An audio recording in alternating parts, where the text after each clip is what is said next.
Hi, my name is Nick and I'm an English language teacher, and I'm also inventor of 2 and 3D organizers for English verbal grammar. And today I will tell you how you can use my resources to achieve more on your grammar lessons by actually doing less. Okay, let's go. Language is all about memory. Okay, any computer engineer knows that memory is like money. No matter how much you have it, it's never enough.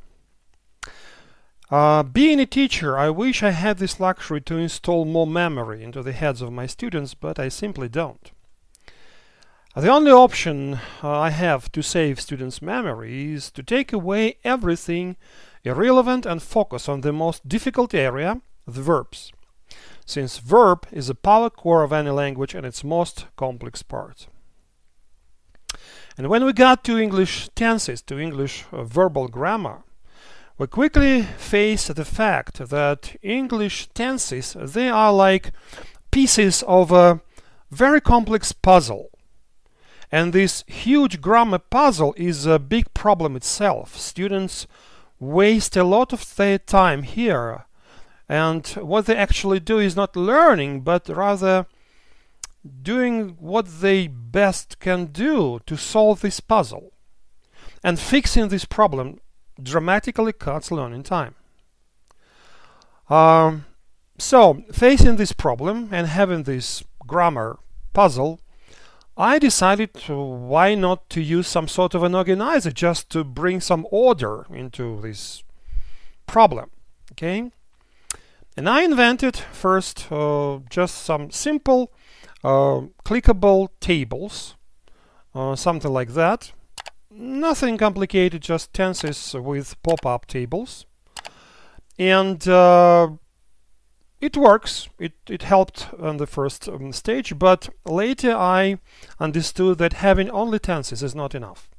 And I needed more. So I added infinitives, modals, and built a separate interactive table for the verb to be, because it's a special verb and it needs a special attention. And here I'll give you some example of using my grammar organizing in real teaching. First, when I have a lesson with my student, I give some very simple text like that, nothing complicated, and I give them the task to do the color coding of verbal parts using these three colors as the way to color it.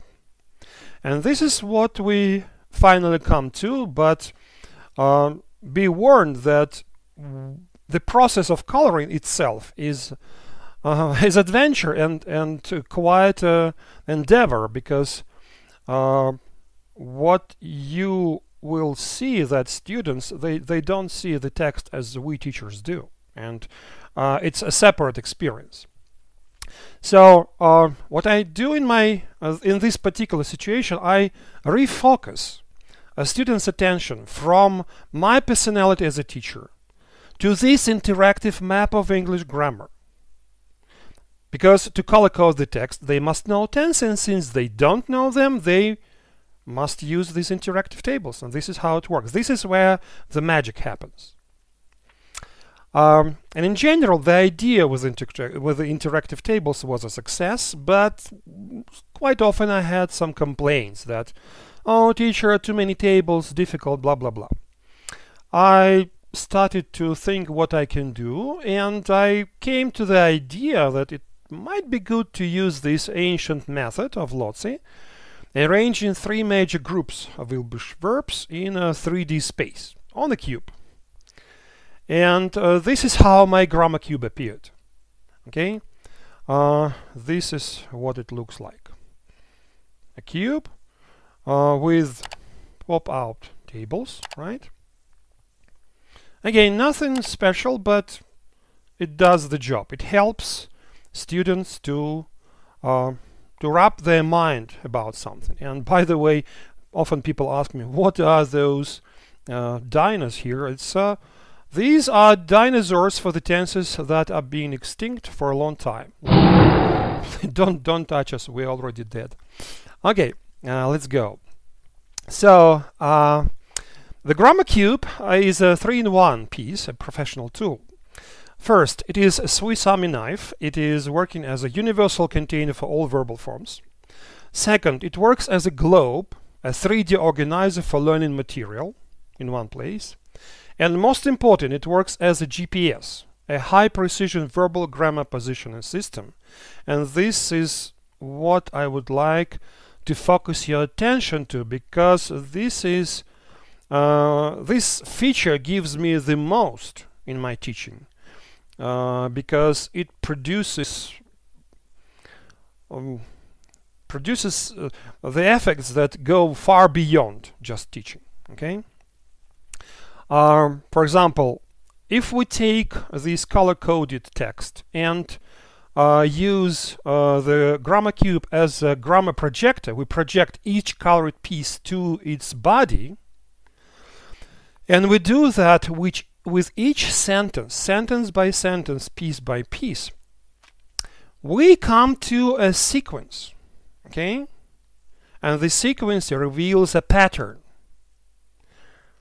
And then when I came to the idea to animate it as if in a live speaking situation, I came to this. Okay? This is, well, it was quite a moment for me when I saw it for the first time, that actually after 20 years in teaching and learning English, that's actually was the first time when I realized what the grammar is, what speaking is.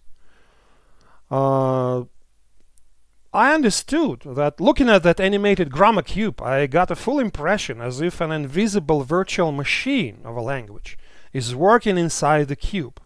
What it does, it's encoding and decoding messages.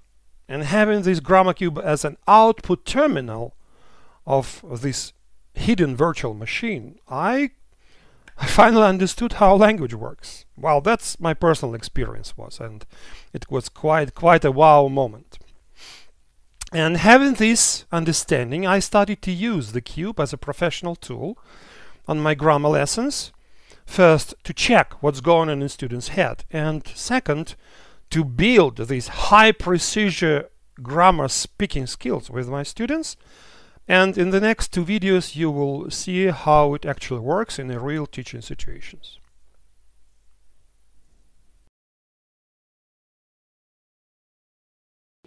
My father reads a book.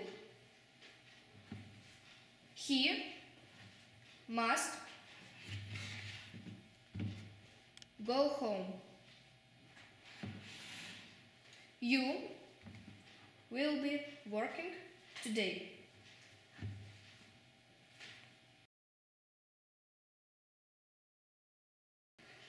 I was playing. She will go to cinema. We must read. This house was built by my father.